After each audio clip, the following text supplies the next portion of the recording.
I believe this is the first time in your career that you're in your UFC career that you're an underdog. Just wanted to get your reaction to that. The Vegas odds, they don't matter because I've been, like you just said, this is the first time, but I'm not undefeated, so odds don't mean nothing. What are your thoughts on Tom Aspinall's rise? He's obviously climbed the ranks pretty fast. He's had a lot of finishes. What are your thoughts on him? Have you been impressed with Tom? Yeah, he's been very impressive. He's not your standard big, slow, plodding heavyweight. He throws combinations. He's athletic. He has a bounce. He's a respectable opponent, and a win over him is legitimate. It's not like some guys you beat, you know, like I'm way, way, way, way, way better than you.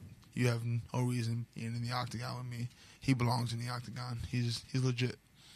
And he's shown off his grappling a lot in his UFC career. Obviously, you're a very strong grappler yourself. What do you make of Tom's grappling? I think he has pretty good grappling, especially for heavyweight. Majority of heavyweights don't have any grappling. So, yeah, I think he knows what he's doing on the ground. Yeah. You had a great performance against Chris Daukaus. How does it feel? You know, we all know you're a very well-rounded fighter, but how does it feel when you get that knockout and you show off your hands? It's always nice to have an early night because I don't think anyone wants to do an actual full five rounds. So that was good, but that wasn't my first knockout. I think that was the first one a lot of people seen because a lot of people probably don't watch my fights, but I've beaten people on the feet. I've gotten knockdowns against other people on the feet, so it wasn't really a huge shock to me. I'm sure it was to everyone else, though, and they're like, oh, he has hands. I already knew that, so. You've kind of been on the cusp of a title shot for a while, just certain results haven't gone your way. Where do you feel like a win over Tom puts you? I'm going to be honest, a win over Tom puts me waiting for the winner of Cyril Gane, and I think we all know that. Like, that's why the UFC set up these fights. Like, we knew this back in February when Tom fought, Tuivasa fought, I fought. They were setting this up 6 months in advance. So, yeah, I'll probably get the winner of that fight, and then the winner of that fight will get a title shot, most likely. How do you see the fight between Cyril Gane and Tai Tuivasa playing out? I have no idea.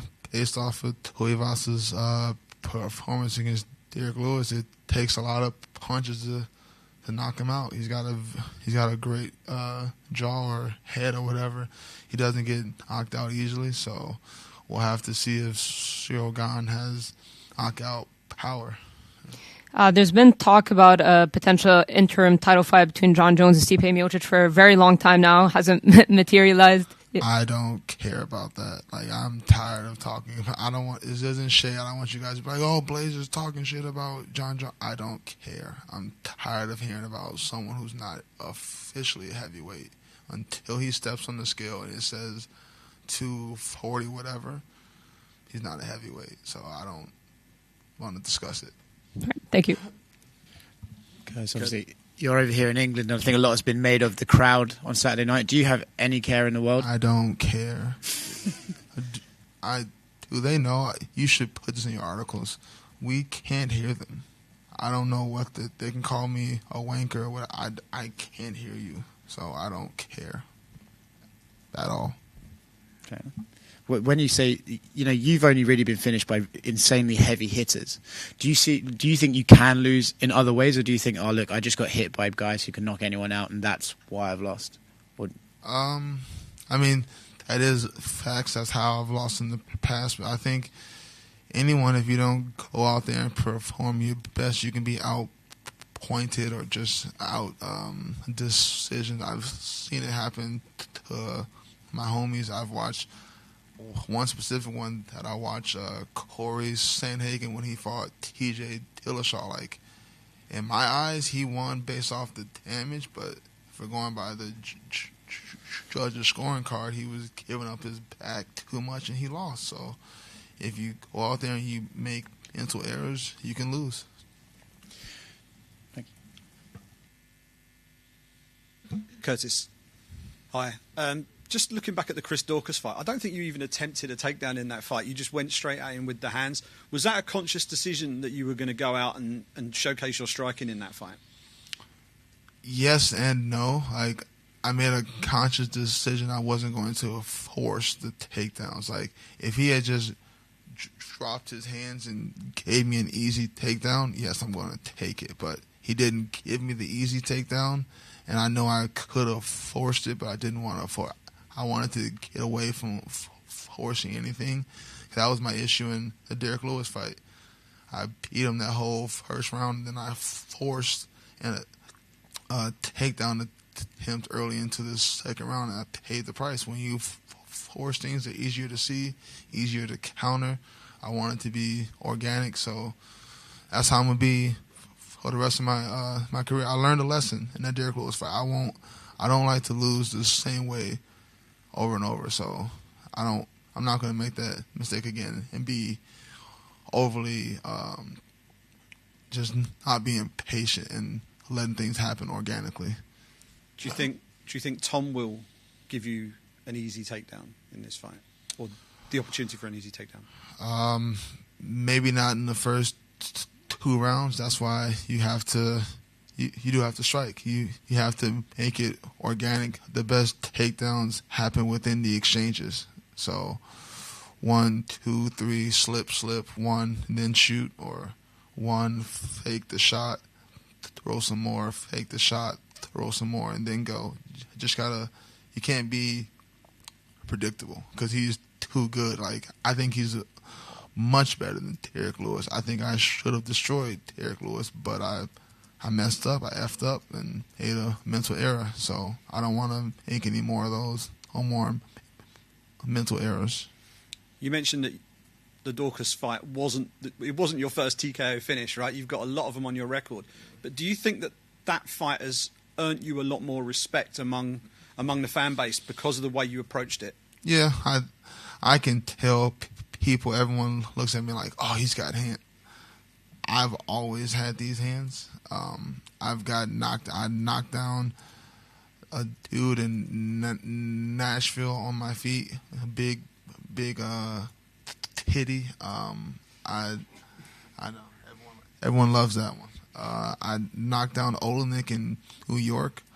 I've knocked down a lot of people. I knocked out Junior Dos Santos, and that was on the feet. And yeah, I attempted takedowns, but he stuffed them all. So I've won with my hands before. It's not a surprise to me, but that's one of the issues with MMA. Like, we don't have, like, it's not like the NFL, MLB, NHL. You have loyal, like, fans who they know all the stats. They can tell you for, like, football, they can tell you how many times their team passes on 3rd and 6. Like, fans. Majority of MMA fans are just here, oh, this guy's big, I want to watch them just knock each other out. Those aren't real fans. Those are just people that want to see violence. When you're an MMA fan, you understand the sport, you actually follow the sport, you watch it, you remember stuff. We don't have a lot of those. Like, that's why when I do meet real MMA fans, the energy I give them is a lot more positive than the energy I give to the casuals who just want to see blood. Last one from me. You've got the striking, you've got the wrestling. Which one's going to be the decisive skill set on Saturday night? I think you can't separate one from the other. Like, the thread of my wrestling, that's how I got the Daukaus knockout. Yeah. The reason his hands were so wild because he was preparing to have to be able to sprawl, so that opened up the knockout. Vice versa, you could start thinking about my hands and then you forget about your hips, and then I get to your hips. So a little bit of both, you know. Thanks very much. Curtis, just one from me here. Another American fighter on the card hoping to cause an upset is Jordan Levitt. He said that he's going to twerk on the O2 Arena after he wins. Do you have a similar plan if you beat Aspinall? No, I don't. That's not my thing. But more power to him if he does it. I'll be interested to see the reaction of the crowd after that. Thank you. Curtis, You know, Tom's never been into the third round. Do you think that has any disadvantages to him in the future? I can't speak for him, but for myself, the first time I went the full 5 rounds, that 5th round was different. It's hard to replicate the real fatigue of like real 20 minutes and then that last 5 minutes. I could be doing this in sparring all the time, but your partner's not looking to knock you out like that. That real fear of like, oh no, my arms are getting heavy, my legs are getting heavy. I've experienced that. I like to call it the dark place. That 5th round was the dark place, and I've been there, and I came out on the other side, and the experience I gained from that was, I can't even put a figure on it. It's very, very important. So I can't say he needs it, but I needed it. Like, I have that experience. That's what I'm going to lean on. Him, if you get to the 3rd, 4th, 5th rounds, I guess he'll learn. Is that something that you think you're going to aim to do, try and take him into those later rounds to see how he can cope with that? I mean, I always I prepare for 25 minutes of war. I expect every fight to be like my Volkov fight. I expect everyone. I know they're not.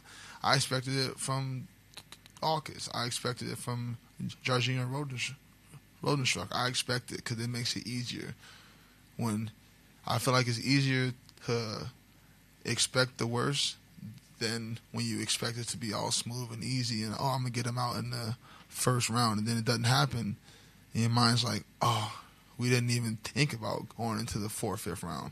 I've already thought about it, envisioned it. I'm big into visualization, and I've visualized that 5th round a lot, so we'll see. I never planned to get a finish early, but sometimes it happens. Sometimes it doesn't. We'll see. And last one for me, how do you compare Tom Aspinall to some of the other top heavyweights that you fought? I think he probably has some of the least experience because I've gone against a lot of old guys like Olenek Hunt, Alistair, Junior Dos Santos. These guys, they're legends. They're all probably going to end up in the Hall of Fame. So I don't think he has as much experience. But on the flip side, he's younger, he's faster, more explosive. So there's pros and cons of every opponent I have, and I think he's in terms of pros, he's very fast, very explosive, athletic. He's young. It'll be a hard fight. Thank you. Hey, Curtis, right here. Oh, yeah, go for it. Just wondering about your experience being around London. Have fans treated you pretty well, or you're getting a hard time because you're fighting the local guy? No. Fans are always going to be. What fan, what normal 5'9", 5'10", 160-pound dude is going to be like, hey, you fucking suck? Even if they feel that way, they're not going to say it. So I've never had any problems with anybody. No, they've all been really nice.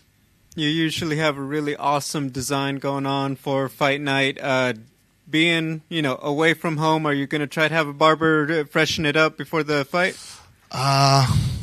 I did that once in Australia because I was there for longer. I was there for 10 days, and the designs, they started fading out. I don't think I'll have to do that. I just got this last Friday night, so I think I'll be good. Yeah. Thanks. Curtis, I know you're a bit of a gamer. What video games are you currently playing? Really, like, the older I get, the less games I play. So it's slowly come down to just one game, and that's Madden. I play hours and hours of Madden. Are you playing any of the new Maddens, or are you kind of playing some of the classics? I know some of the hardcores don't love the changes in the Madden games. I buy the new Madden every year. It's like a thing. I'm looking forward to buying the new one at the end of September. I've already ordered it, so I get it early. I'll get it in like a month. A month from today, I should have it. Awesome. Thanks, man.